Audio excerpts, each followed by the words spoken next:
24 अप्रैल 2025 बिहार के डुमरी गांव के रहने वाले नरेश के घर में अचानक जोर जोर से डीजे बज रहा था। दोस्त रिश्तेदार नाच रहे थे, लेकिन गांव वाले इस बात से हैरान थे कि अचानक नरेश ने इतनी बड़ी पार्टी क्यों दी, जबकि उनके घर में तो एक बहुत बड़ी टेंशन चल रही थी। और ऐसी क्या बात हो गई कि नरेश ने डीजे वाले को बुलाकर पूरा का पूरा गाँव हिला रखा था। पूरा गाँव हैरान था और ऐसी ही हैरानी नरेश के दोस्त और रिश्तेदारों को भी थी। वो भी समझ नहीं पा रहे थे, लेकिन फिर डीजे की धुन में सब मग्न हो गए और पार्टी चलती रही। लेकिन इस पार्टी के बाद जो कुछ हुआ वो बेहद खौफनाक था। साथियों, आज की ये घटना बिहार राज्य के मुजफ्फरपुर जिले के डुमरी गांव की है। यहाँ रहने वाले नरेश पंडित मिट्टी के बर्तन वगैरह बनाकर बेचने का काम करते थे और कुछ मीडिया सूत्रों के अनुसार ये भी पता चला है कि वो गांव के एक वार्ड पार्षद भी थे और इसी वजह से गांव में उनकी अच्छी खासी इज्जत थी। लोग उन्हें बहुत मानते थे। वहीं नरेश की एक 18 साल की बेटी भी थी जो इंटर की पढ़ाई कर रही थी। कहा जाता है कि वो पढ़ने लिखने में बेहद होशियार थी और उसी की क्लास में मिथुन नाम का एक लड़का भी पढ़ता था। अब दोनों में अक्सर पढ़ाई को लेकर बातचीत होती रहती थी, लेकिन फिर ये बातें लंबी लंबी होने लगी और फिर दोनों एक दूसरे से प्यार करने लगे। लेकिन ये प्यार गांव का प्यार था, जहां छोटी सी बात भी आग की तरह फैलने लगती है और अपनी इज्जत के लिए गांव के लोग कुछ भी करने को तैयार हो जाते हैं।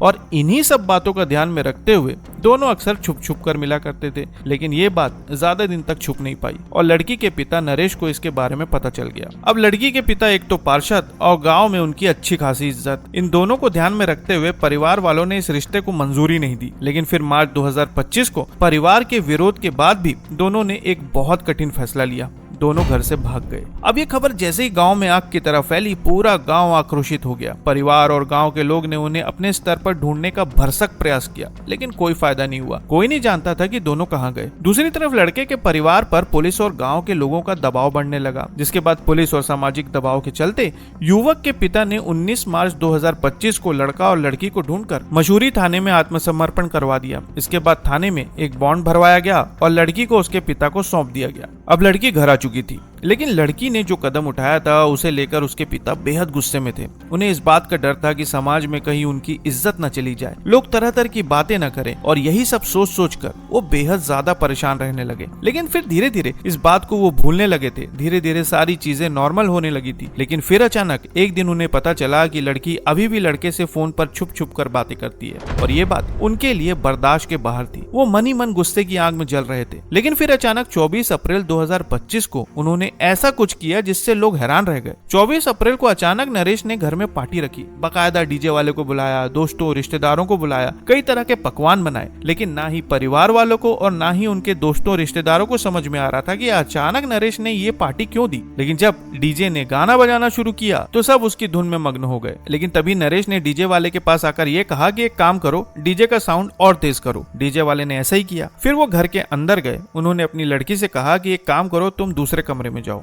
उस कमरे में कोई नहीं था। अब जैसे ही लड़की उस कमरे में पहुंची, तभी नरेश ने अचानक उस पर पीछे से हमला कर दिया, जिसकी वजह से उसकी मृत्यु हो गई। डीजे की आवाज की वजह से लड़की की चीखें लोगों के कानों तक नहीं पहुंची। लेकिन नरेश को अब डर सताने लगा कि कहीं वो पकड़ा न जाए, और उसने फिर ऐसा कुछ किया जो बेहद खौफनाक था। वो जिस भट्टी में मिट्टी के बर्तन पकाता था उसमें उसने शव को फेंक दिया ताकि कोई सबूत न मिले। और हैरानी इस बात की है कि इस घटना के बारे में अभी तक किसी को कुछ भी नहीं पता था। कुछ दिन बीते और जब लड़की गांव में नजर नहीं आई तो गांव में इसकी चर्चा शुरू होने लगी और ये बात डुमरी गांव के चौकीदार अनिल कुमार को अजीब लगी। इसी बीच उन्हें कुछ लोगों की दबी आवाज से ये पता चला कि शायद नरेश ने अपनी बेटी को मार दिया है। ये बात सुनकर अनिल कुमार हैरान रह गए कि गाँव में इतनी बड़ी घटना घटी है, लेकिन इस पर कोई खुलकर बात ही नहीं कर रहा है। जिसके बाद अनिल मशहूरी थाने पहुंचे और उन्होंने इस बात की जानकारी दी। चौकीदार की इस जानकारी के आधार पर पुलिस ने तत्काल छानबीन शुरू की और 30 अप्रैल 2025 को देर रात को पुलिस ने नरेश पंडित को हिरासत में लेकर पूछताछ शुरू किया। जिसके बाद नरेश ने कबूल किया कि उन्होंने ही इस घटना को अंजाम दिया है। नरेश को संबंधित धाराओं के तहत न्यायिक हिरासत में भेज दिया गया है। डुमरी की इस दर्दनाक घटना से समाज को ये गहरी सीख लेनी चाहिए कि इज्जत का मतलब किसी की जिंदगी छीनना नहीं होता, बल्कि इज्जत तब मिलती है जब हम अपने बच्चों की भावनाओं को समझते हैं, उन्हें अपनाने की हिम्मत दिखाते हैं। प्रेम कोई अपराध नहीं है, बल्कि एक मानवीय संवेदना है जिसे दबाने की कोशिश अक्सर त्रासदी में बदल जाती है। यदि नरेश पंडित ने समाज के डर के ऊपर उठकर अपनी बेटी की खुशी को तरजीह दी होती तो आज एक मासूम की जान बच जाती और एक पिता अपराधी न बनता। इस खबर पर आपकी क्या सोच है, कमेंट में जरूर बताएं। और हाँ, नए खबरों के लिए चैनल को सब्सक्राइब करना ना भूलें। फिर मिलते हैं बिल्कुल एक नई खबर के साथ। तब तक के लिए आपका बहुत बहुत धन्यवाद।